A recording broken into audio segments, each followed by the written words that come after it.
सर्वसामान्यांच्या हक्काचा आवाज जागर जनस्थान।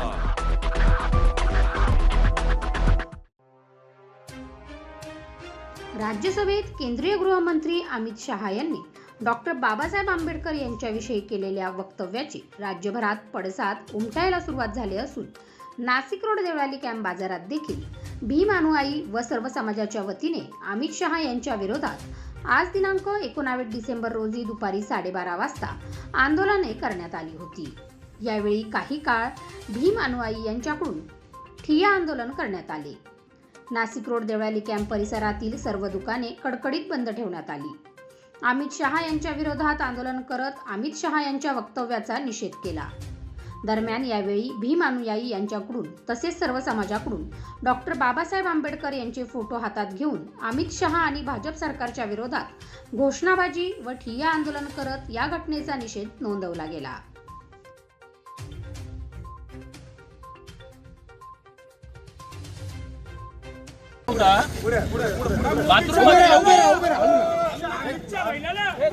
पळत पळत आपल्या मुलाला वाचून ती बाथरूम मध्ये पळाली तर पोलिसांनी बाथरूम तोडून त्या महिलाला मारलं।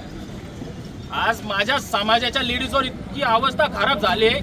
बीजेपी सरकार फक्त तोंड बघती। आज ज्या मुलाचा सोमनाथचा मर्डर केला तो शिक्षक मुलगा LLB करत होता।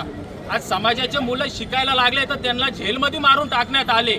आमचं रक्त का उसळतं याच कारणावरून उसळतं आणि आज अमित शहानी राजीनामा नाही दिला तर या असंच पेटत राहील महाराष्ट्र।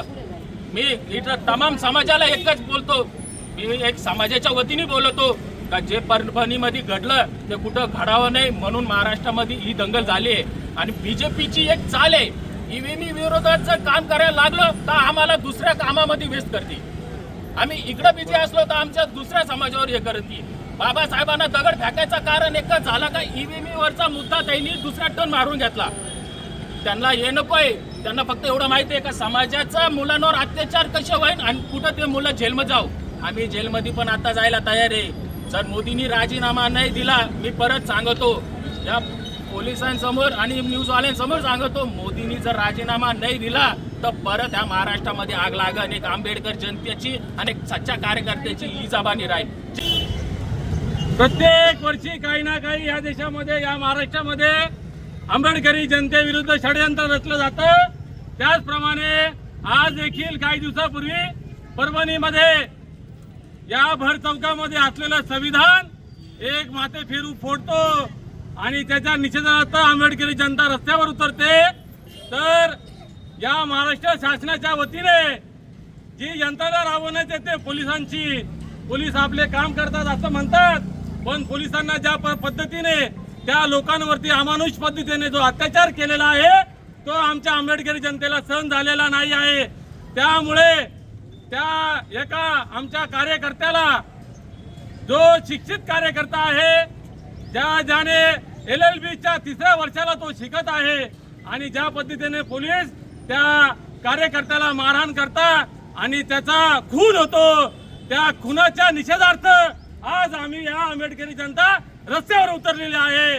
त्याचप्रमाणे ही घटना घडते नाही घडते, कालच्या संसद भवनामध्ये राज्यसभेमध्ये देशाचे गृहमंत्री, इतके विद्वान मंत्री, ज्यांना काही पूर्वश्रमी ज्या काही त्यांच्या घटना आहे गुजरात मधल्या, त्यावेळेला त्यांना तडीपार केलेलं होतं। पण ईव्हीएमचा मुद्दा संपवण्यासाठी, ईव्हीएमचे चोरी संपवण्यासाठी ज्या पद्धतीने ईव्हीएमच्या माध्यमातून हे सरकार या ठिकाणी स्थापित झालं, आज ते कोणाला घाबरत नाहीये। हा संदेश त्यांनी कालच्या भाषणातून दिलेला आहे की जर बाबासाहेब नुसते आंबेडकर आंबेडकर आंबेडकर म्हणण्याऐवजी जर तुम्ही देवाचं नाव घेतलं असतं तर तुम्हाला 7 जन्मापर्यंत जे तुमचे पाप मिटले असते।